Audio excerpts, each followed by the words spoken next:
ഇത് നിങ്ങളുമായിട്ട് കണക്റ്റ് ആവുന്നുവെങ്കിൽ നിങ്ങൾ എൻ്റെ ചാനൽ ഒന്ന് സബ്സ്ക്രൈബ് ചെയ്യണേ. ഇവിടെ lovers card, chariot card, the sun എല്ലാം വന്നിട്ടുണ്ട്. അതിൻ്റെ answer success, victory, positive future, reunion എല്ലാം ഉണ്ട് എന്നാണ്. നിങ്ങൾ നല്ല ഹാപ്പി ആയിട്ട് ഇരിക്കുക. പോയ മച്ചാൻ തിരുമ്പി വந்தாച്ച് ഫീലിംഗ് വരും എന്ന് സാരം. ഇവിടെ ഒരു പുൽക്കൊടി ഉണ്ടാവുന്നത് വരെ യൂണിവേഴ്സിൻ്റെ അറിവോടെയാണ്. യൂണിവേഴ്സ് അറിയാതെ ഒന്നും സംഭവിക്കില്ല.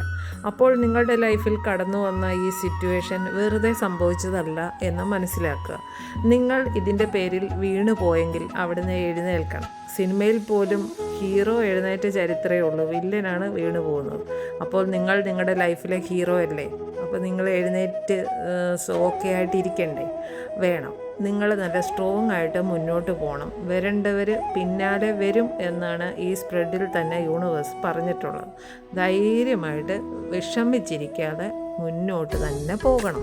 ഇത് ഇങ്ങനെ പറയാൻ കാരണം ഇവർ 90% ഇപ്പം നിങ്ങളിലേക്ക് ഫോക്കസ് ചെയ്തിരിക്കുകയാണ്. ഒരുപാട് തെറ്റുകൾ ചെയ്തിട്ടുണ്ട്, പക്ഷേ എനിക്കവരെ വേണം എന്നുള്ള ഒരു മൈൻഡ് സെറ്റിലാണ് അവർ ഇപ്പോൾ പൊയ്ക്കൊണ്ടിരിക്കുന്നത്. അവരുടെ ചിന്തകൾക്കൊക്കെ ക്ലാരിറ്റി വന്നു തുടങ്ങി, ചങ്ക് കലങ്ങി തുടങ്ങി. കാരണം നിങ്ങളെ വിട്ടുപോയതും ഡിസ്റ്റൻസ് ഉണ്ടാക്കിയതും ഒന്നും ശരിയായ ഒരു തീരുമാനമല്ലായിരുന്നു എന്ന് മനസ്സിൽ കൂട്ടിക്കഴിച്ച് ഹേർട്ട് അവരുടെ ബ്രേക്ക് ആയിക്കൊണ്ടിരിക്കുകയാണ്. നിങ്ങളെ ചവിട്ടിയരച്ചിറങ്ങിപ്പോയപ്പോൾ നിങ്ങൾ എത്രമാത്രം വേദനിച്ചു, അതേ വേദന അവർക്കിപ്പോൾ യൂണിവേഴ്സ് നൽകി തുടങ്ങിയിട്ടുണ്ട്. ഇതിൻ്റെ പേരാണ് കർമ്മ. നിങ്ങളെ കാണണമെന്നും സംസാരിക്കണമെന്നും ഒക്കെ അവരുടെ മൈൻഡിലിപ്പോൾ വന്നു തുടങ്ങിയിട്ടുണ്ട്. ചെയ്ത തെറ്റിൻ്റെ ആഴത്തെപ്പറ്റി അവർക്ക് ബോധം വന്നു. നഷ്ടം താങ്ങാനുള്ള ശേഷി ഇപ്പോൾ അവരുടെ മനസ്സിനില്ല. നിങ്ങളുടെ ഹൃദയത്തെ വേദനിപ്പിച്ചതും കരയിപ്പിച്ചതും ഒക്കെ ചെയ്ത തെറ്റിൻ്റെ ആഴവും ഒക്കെ അവർക്ക് ഇപ്പോൾ ഒരു നോവായിട്ട്, നീറ്റലായിട്ട് അവരുടെ മനസ്സിനെ വെന്തു പൊള്ളിച്ചുകൊണ്ടിരിക്കുകയാണ്. അവർ ട്രസ്റ്റ് ബ്രേക്ക് ചെയ്തതിൽ അവർക്കിപ്പോൾ നല്ല പെയിനുണ്ട്. നിങ്ങളുടെ ലൈഫിൽ ഇനി അവർക്കൊരു സ്ഥാനവും കിട്ടത്തില്ലല്ലോ എന്നൊക്കെ ഓർത്തിട്ടാണ് അവരിപ്പോൾ നോവുന്നത്.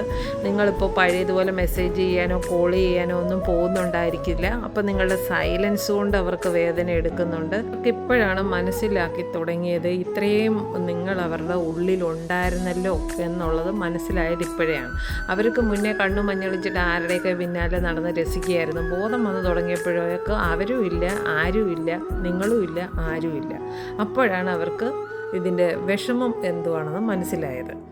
യൂണിവേഴ്സ് അവരെ മൊത്തത്തിൽ അഴിച്ചു പണിതുകൊണ്ടിരിക്കുകയാണ്. നിങ്ങൾ നല്ല സമാധാനമായിട്ട്, നല്ല സ്ട്രോങ് ആയിട്ട് നിങ്ങളുടെ കാര്യങ്ങളൊക്കെ ചെയ്ത് സെൽഫ് ലവ് ഒക്കെ പ്രാക്ടീസ് ചെയ്ത് സമാധാനമായിട്ട് പോകുക. അവരിങ്ങി വന്നോളും എന്നാണ് യൂണിവേഴ്സ് പറയുന്നത്.